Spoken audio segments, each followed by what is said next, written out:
ഒരു ക്വസ്റ്റ്യൻ ചോദിച്ചോട്ടെ. അതായത് നമുക്കറിയാം ഇപ്പോൾ നമ്മുടെ ഗവൺമെൻറ് സ്ത്രീകൾക്ക് ഒരുപാടധികം ആനുകൂല്യങ്ങൾ കൊടുക്കുന്നുണ്ട്. അതൊരു പ്രിവിലേജായി കാണേണ്ടതുണ്ടോ? അതിനുള്ളൊരു അഭിപ്രായം പറയാൻ വേണ്ടി പറ്റുമോ?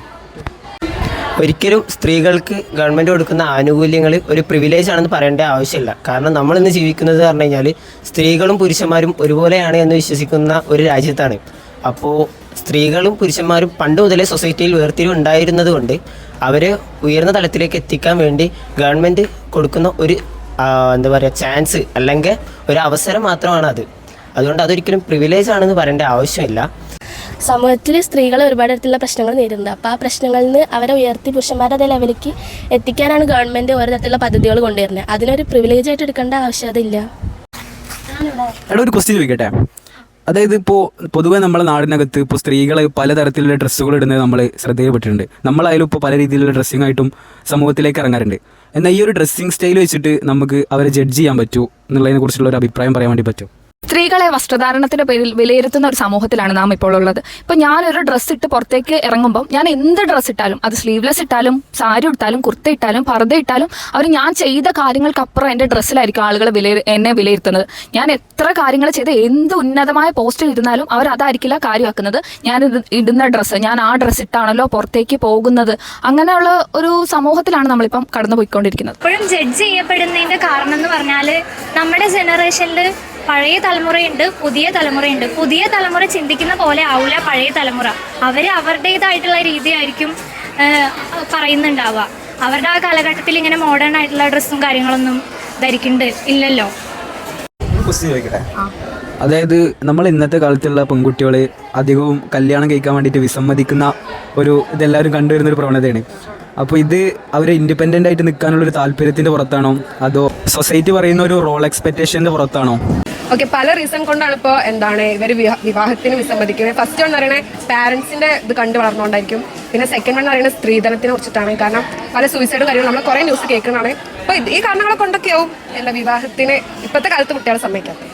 ഇൻഡിപെൻഡൻ്റ് ആയിട്ട് നിൽക്കുക എന്നുള്ളത് ഒരു റീസൺ ആണ്. കാരണം ഇപ്പോഴത്തെ ജെൻസി പിള്ളേർ കൂടുതലും ഫോക്കസ് ചെയ്യുന്നത് കരിയറിലും സ്റ്റഡീസിലുമാണ്. അപ്പോൾ അതിനൊരു ബ്ലോക്കായിട്ട് മാരേജ് മാറുമോ എന്നുള്ളൊരു തോട്ട് പോകുന്നുണ്ട്. അതുകൊണ്ടാണ് അങ്ങനെ ചിന്തിക്കുന്നത്. ഒരു ക്വസ്റ്റ്യൻ ചോദിക്കട്ടെ.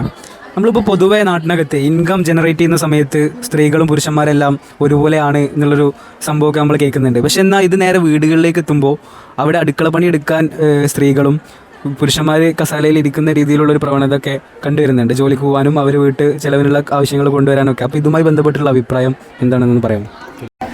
ഇൻകം ജനറേറ്റ് ചെയ്യാന്ന് പറഞ്ഞു കഴിഞ്ഞാൽ രണ്ടുപേർക്കും തുല്യ അവകാശമാണ് ഇതിലുള്ളത്. ഇപ്പോൾ പഴയ കാലഘട്ടത്തിനെ മാറ്റി നിർത്തി നോക്കുകയാണെങ്കിൽ സ്ത്രീകളും പുരുഷന്മാരും ഇപ്പോൾ ജോലി ചെയ്ത് വരുമാനം ഉണ്ടാക്കുന്ന ആൾക്കാരാണ്.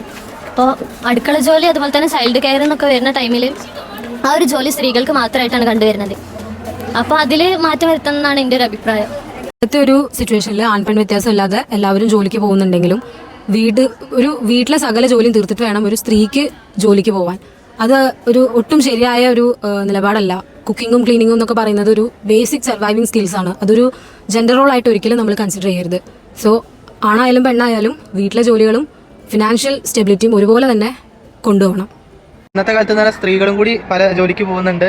അപ്പോൾ ഈ ഇന്നത്തെ കാലത്ത് അവർ പോകുമ്പോൾ തന്നെ ഈ പുരുഷന്മാരും കൂടി ഒന്ന് സഹായിക്കേണ്ടത് വളരെ അത്യുത്തമമായിട്ടുള്ളൊരു കാര്യമാണ്. ഇന്നത്തെ കാലത്ത് വെച്ച് കഴിഞ്ഞാൽ സ്ത്രീകളും ജോലി ചെയ്യുന്നുണ്ട്, പുരുഷന്മാരും ജോലി ചെയ്യുന്നുണ്ട്. അപ്പോൾ എന്തായാലും തന്നെ രാവിലെ വീട്ടിലെ ജോലി കഴിഞ്ഞിട്ട് വേണം വർക്കിന് പാഞ്ഞെത്താൻ. ഇവിടെ അതിൻ്റെ ശേഷം വന്നിട്ട് വീണ്ടും ബാക്കി ജോലിയും കൂടി ചെയ്യണം. അതിനോട് എൻ്റെ ഒപ്പീനിയൻ എന്താ വെച്ച് കഴിഞ്ഞാൽ ഞാൻ അതിനോട് എതിരാണ്. കാരണം രണ്ടുപേർക്കും ചെയ്യാനുള്ള ഉണ്ടാവുള്ള ഒരു വീട്ടിലെ ജോലികൾ അത് പരസ്പരം കണ്ടറിഞ്ഞ് ചെയ്യണതാണ് ഏറ്റവും നല്ലത്. ഒരു ക്വസ്റ്റ്യൻ ചോദിക്കട്ടെ. നമ്മൾ സൊസൈറ്റി നൽകുന്ന റോൾ എക്സ്പെക്റ്റേഷൻസും അതുപോലെ തന്നെ ബിഹേവിയർ എക്സ്പെക്റ്റേഷൻസും സ്ത്രീകളുടെ മെൻ്റൽ ഹെൽത്തിനെ ബാധിക്കുന്നുണ്ടോ അതോ ഇല്ലയോ? അതിനെക്കുറിച്ചൊരു അഭിപ്രായം പറയാൻ വേണ്ടി പറ്റുമോ? തീർച്ചയായിട്ടും അവരെ മെൻ്റൽ ഹെൽത്തിനെ അതൊക്കെ ബാധിക്കുന്നുണ്ട്. കാരണം ആ ഒരു സൊസൈറ്റി പറയുന്ന ഒരു വാല്യൂക്ക് ഇവർക്ക് എത്താൻ പറ്റാത്തതിൻ്റെ ഒരു ഫ്രസ്ട്രേഷനും സ്ട്രെസ്സൊക്കെ ആയിരിക്കാം മേ ബി അതിനൊരു കാരണമായിട്ട് വരുന്നത്. പിന്നെ അതേപോലെ അവർക്ക് അവരുടെ ഫ്രീഡം അതേപോലെ അവരുടെ ഒരു സെൽഫ് എസ്റ്റീം അത് ഫുൾഫിൽ ചെയ്യാൻ പറ്റാത്തതിൻ്റെ ഒരു കാരണം ഈ ഒരു സൊസൈറ്റി എക്സ്പെക്റ്റേഷൻ ആണെന്ന് പലപ്പോഴും തോന്നിയിട്ടുണ്ട്.